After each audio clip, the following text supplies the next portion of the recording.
বারুইপুরে নাবালিকা নির্যাতন এবং খুনের ঘটনার প্রতিবাদে রণক্ষেত্রের চেহারা নিল বারুইপুর থানা চত্বর। দোষীদের দৃষ্টান্তমূলক শাস্তির দাবিতে রাস্তায় নেমে তীব্র বিক্ষোভ দেখায় বাম সংগঠনগুলি। এদিন বাম নেতৃত্বের পক্ষ থেকে 5 জনের একটি প্রতিনিধি দল বারুইপুর থানায় ডেপুটেশন দিতে গেলে বাধা দেয় পুলিশ। ব্যারিকেড ভেঙে এগোনোর চেষ্টা করতেই রণক্ষেত্রের রূপ নেয় গোটা এলাকা।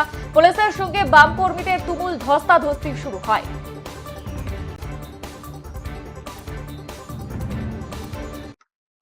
ডেপুটেশনে যাব, কিন্তু ততক্ষণ এখানে আমাদের বিক্ষোভ কর্মসূচি চলবে। আমরা এখনো আইনের উপর, প্রশাসনের উপর ভরসা রাখতে চাই। আমরা এই কথা বলতে চাই যে আমরা এখনো মনে করি প্রশাসন তার যে দায়িত্ব, সে দায়িত্ব তারা পালন করবেন, কারণ জনগণের টাকায় তারা উত্তেজনা পড়ে আছেন। ফলে জনগণের প্রতি দায়বদ্ধতা তাদের রয়েছে। ফলে একটা ছোট্ট মেয়ে, তার সাথে যে নৃশংস ঘটনা ঘটে গেল, সেই ঘটনার বিচার তারা করবেন, এটা আমরা এখনো আশা করি। তাই আমরা প্রশাসনের কাছে যাব।